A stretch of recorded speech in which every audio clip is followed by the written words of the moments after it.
Got a big bowl of food here. I'm going to scatter some on the floor.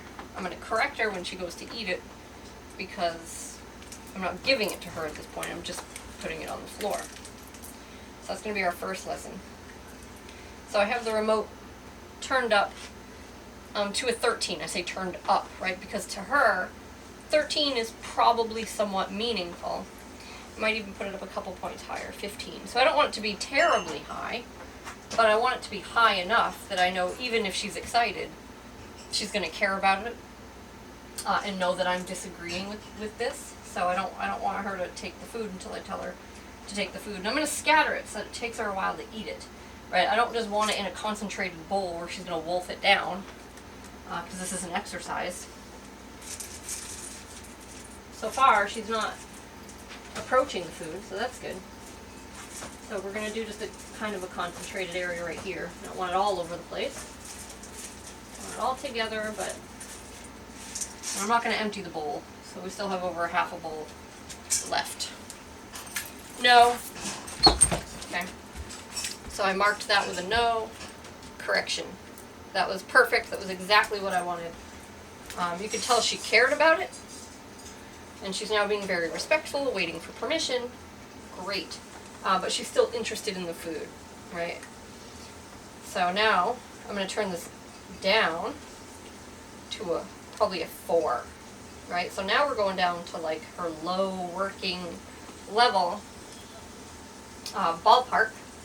So I can now teach her something, which is going to be move away from the food when I ask you to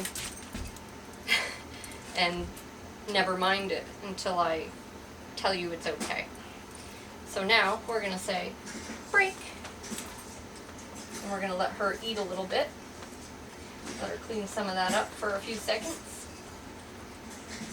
And I don't like to do this a ton, but it depends on the dog and how resilient they are, how sensitive they are. So some dogs, you do a couple reps and then they start getting hesitant to go back to the food because they're just so soft and so respectful. So we don't want that to happen. But if she goes right back with no problem, then we can do a few more. Out. Stim on. Guide her away. Alright, we're going to turn this up. Out. Good. So you can see I had to go up from a 4 to an 8 to get any traction, and that's because she's excited by the food.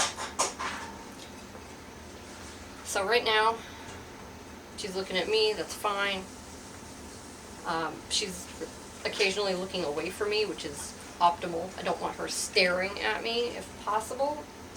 I also don't want her staring over there at the food. Break. She doesn't know any of that stuff yet. This is the process of teaching her. So I'm going to turn this down just in case she's more sensitive now. I'm going to put it on a 6.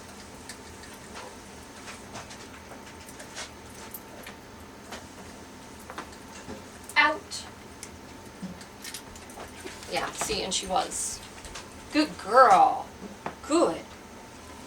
So I didn't really even have to give her leash guidance that time. Once this kicked in, she moved away on her own. Break. Come on, don't break. It's okay. We don't need the cat over here interfering with things.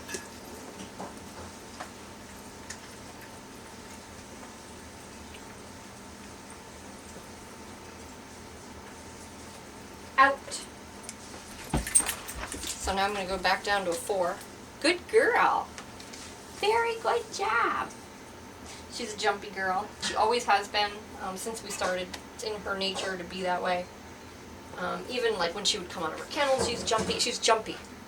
She's just more dramatic and energetic, and that's just who she is. So I'm not like way too high on the remote. I might be a little high.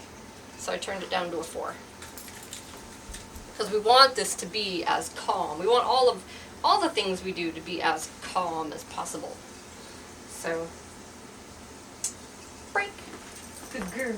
And as you can see, she has no trouble going right back to it.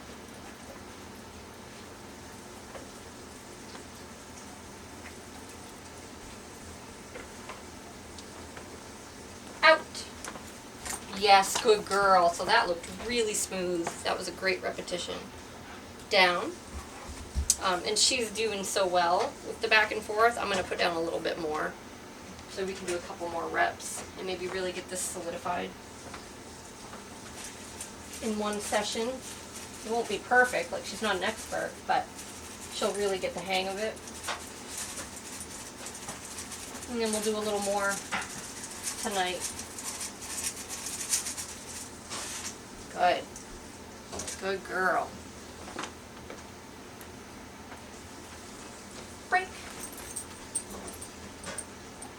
This time I'm going to let her eat for a little bit longer, so I don't want to keep calling her away with very little time in between reps.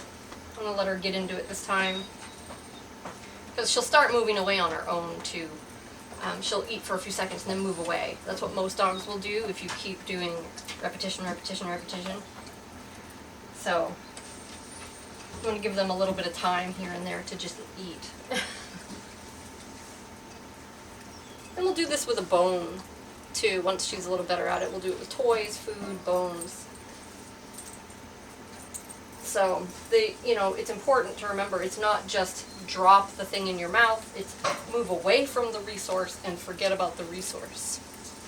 So a little bit different than just drop it, right? Doesn't matter what word you use. Out.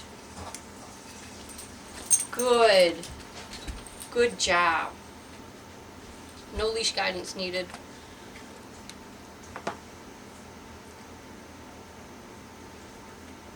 So now if she's staring at the food or even constantly staring at me with an intense stare, I'm going to give her just a little tap for that to interrupt that, and get her to maybe relax a little bit more, settle a little bit more. So, no.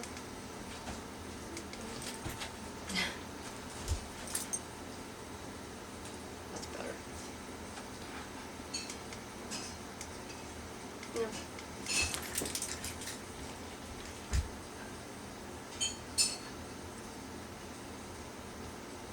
Break. Come on, go break. There's only a few pieces left now, so I'm going to let her finish that. We'll do another one later.